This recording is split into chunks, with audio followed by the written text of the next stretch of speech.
Okay, meron akong share sa inyong napakagandang tool. Online marketing tool na pwede nyong gamitin, no? Especially, ito ay ginawa ko para sa mga online sellers, okay? Hindi lang sa online seller, lahat ng klase ng profession. Like for example, real estate agent ka or broker, pwede ka rin mag-post dito ng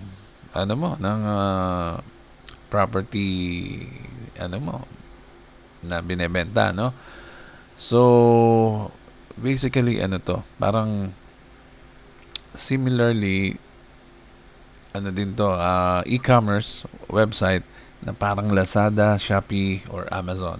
Okay, pero meron tayong trick na ginagawa dito para para ma-expose ng mabilis yung inyong mga pinopromote. I mean, makita agad ng mga tao, no? Ng maraming tao. Marami. Parami ng parami, actually. Kumbaga parang nagmo-multiply. Okay? So, ganito ang sistema ang ginawa natin, no? Sa pag-post, di ba, ng product or service na meron ka. For example, meron kang product. Siyempre, gagawan mo yan ng sales page. Okay? Sa sales page, meron kang pwedeng images, no? Andyan yung main image mo ng produkto mo, and then meron tayong gallery of images dito, no? Yung product na gusto mo ibenta. Siyempre, mas maraming picture, mas maganda, no? Especially pag property listing.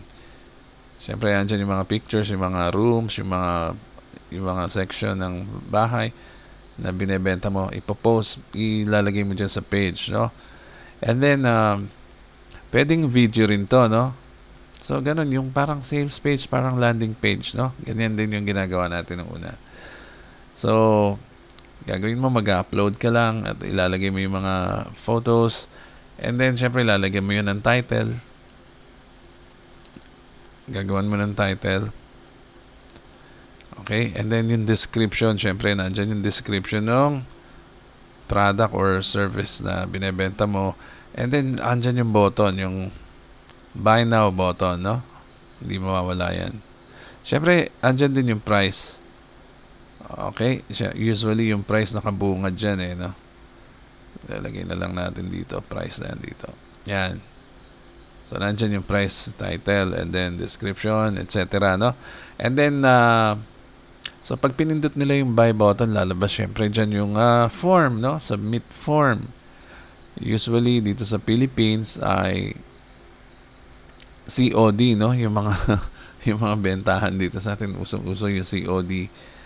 So, dyan sa submit form, dyan na ipaprocess yung COD, transaction. Anyway, so walang pinagkaiba ito sa mga Lazada, Shopee, Amazon, or eBay, kung ano man, no? So, e-commerce platform ito, pero meron tayong ginawang twist na maganda. Okay? Parang style YouTube din, no? Sa YouTube, di ba, pag nag-post ka ng video mo, si YouTube na bahala yung tinatawag na algorithm, no? Yung kung sino bang babagay na makakakita ng video mo. So, parang ganun ang ginawa natin. So, ganito. Dito sa ating platform, no? Meron tayong database. Okay, database ito sa left. Ito ay tawagin na lang natin external database, no? Ano ba yung database na yun, Edgy? Ito ay database ng mga tao, ng mga email address, no? Libo-libong email addresses ang naka-stored dito sa database na to. So, itong database na to ay patuloy na napupuno ng mga email addresses. Automatic yan. Itong system ko talaga, ginawan ko ng system na regularly pupunuin niya ng email address. Okay, hindi ko na siyempre sasabihin sa inyo, medyo technical lang kung paano ginagawa yan, hindi na natin ituturo. Pero naka-stored lang dyan, no? Nakatago yan sa platform, sa back-end ng ating platform, no? So yan, regular na pumapasok yung mga email address na yan, galing din sa internet, no? Sa nagkalat sa internet. So automatic na i-store natin diyan, no? So tinulungan ko na kayo gumawa ng sariling database, no? Parang lahat tayo makikinabang nito. So ngayon, dito sa database na to, pag nag-post ka ng product or service, kukuha siya ng random email addresses, maraming email addresses na makakakita ng pinost mo. Mari-receive niya yan nila sa email nila, no? Yung mga emails na yan ay active email, no? Kasi yan din ang ginagamit nila pang post nila. So panigurado makikita nila yung post mo once na ito ay na-post mo dun sa ating platform. So, yung number of emails, depende yan, no? Sa number of emails. Basta maraming email addresses ang mano-notify ng post mo. Okay? So, ito yung post mo, no? Sa ating platform or your list. Okay? Yan. So, hindi sila magagalit, no? At anyway, sabihin nyo lang, ang email nila ay nakapost somewhere, no? Sa internet. Kaya naman siya naka-receive. Ganyan. So, hindi yan yung parang illegal na basta na lang natin in-email sila, no? So, sila yung nag-initiate ng kanilang email ilantad publicly. So, wala tayong problema doon. Anyway, so, yan. Sa external, mano-notify ang maraming tao, no? Na siguradong makikita yung post mo. And then, ito pa maganda. Meron na naman tayong another database dito. Okay, sa right side. Kagaya din itong external, ito naman, tatawagin nating internal. So, dito sa internal database na to, dito na iipon tayo, yung mga user ng ating platform.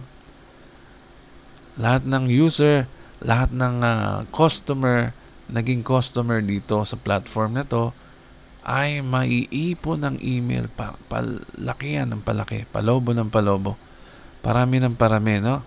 Kagaya din itong external. Pero syempre, mas malaki to kasi pangkalahatan to eh. Ito lang sa platform natin to, ha? So, dadami user, dadami yung mga magiging customer natin. Lahat ng emails na to, 100% makaka-receive ng notification ng post mo. Makikita din nila yung post mo.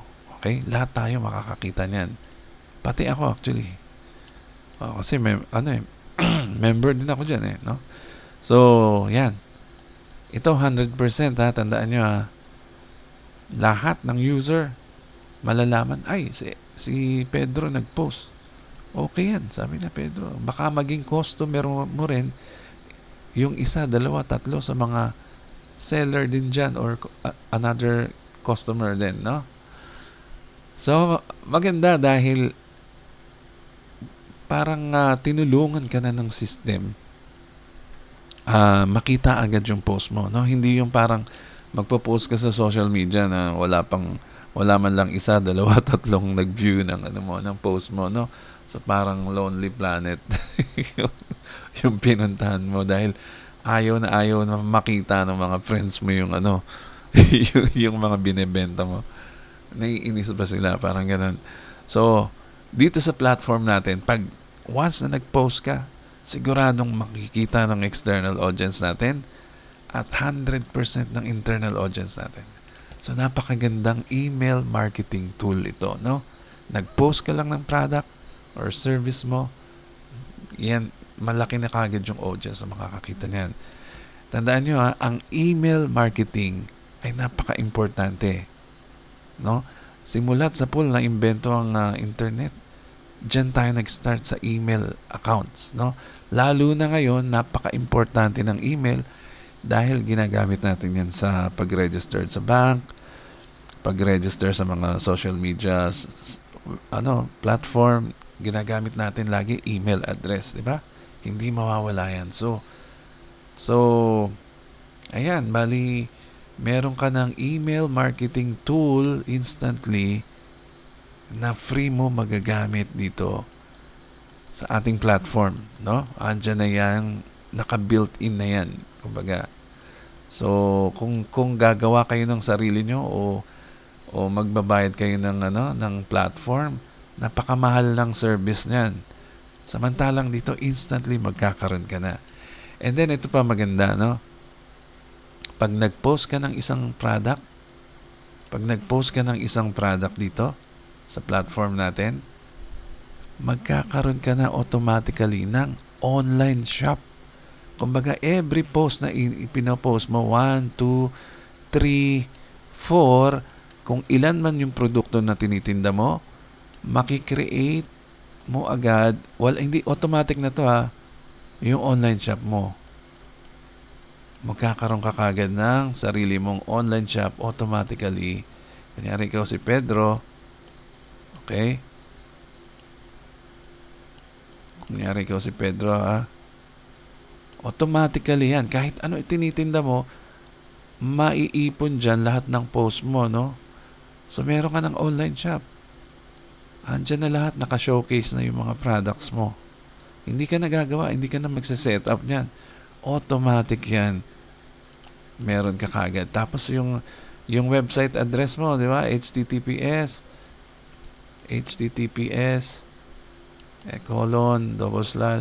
and then slash dito sa dulo Pedro.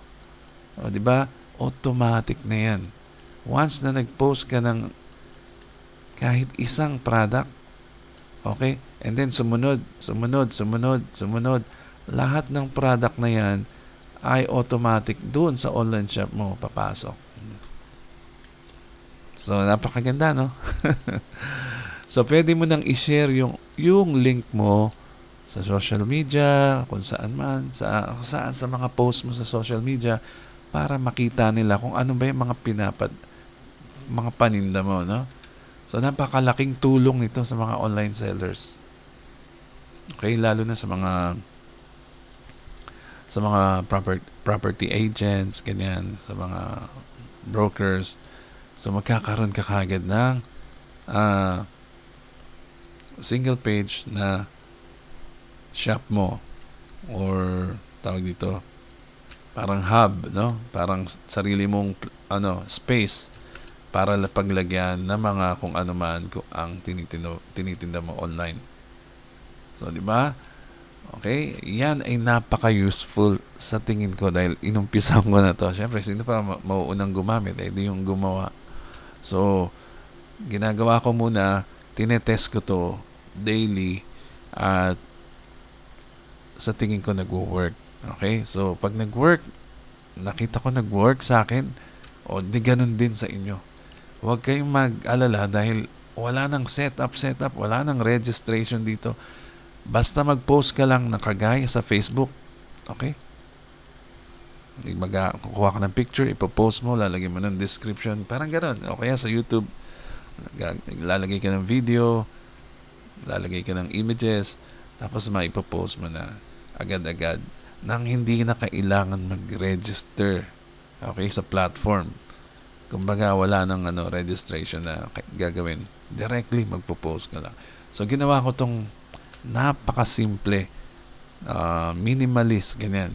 Walang kahirap-hirap, kahit sino kayang-kaya gumamit nito. Okay? Lalo na kung nasa PC kayo, mas madali. Sa phone, medyo, ewan ko, hindi lang ako sanay sa phone, pero lahat, kahit phone, pwede nyo rin gawin to.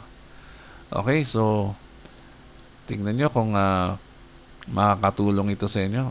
And by the way, ang website natin ay wow. Ito yung website address natin, ha. Diyan kayo magpo-post ng inyong products for free, ha. Wowpix.com. that club. So, lahat ng member ng club ay makaka-receive ng ng post nyo, no? Makikita ang post nyo. Habang tumatagal, dumadami tayo sa club, maraming makakakita, mas marami ang magiging prospects mo dito. Okay? So, yun lang po muna. Mag-subscribe na rin kayo sa akin. Ito po si Eddie Garcia. Maraming salamat po.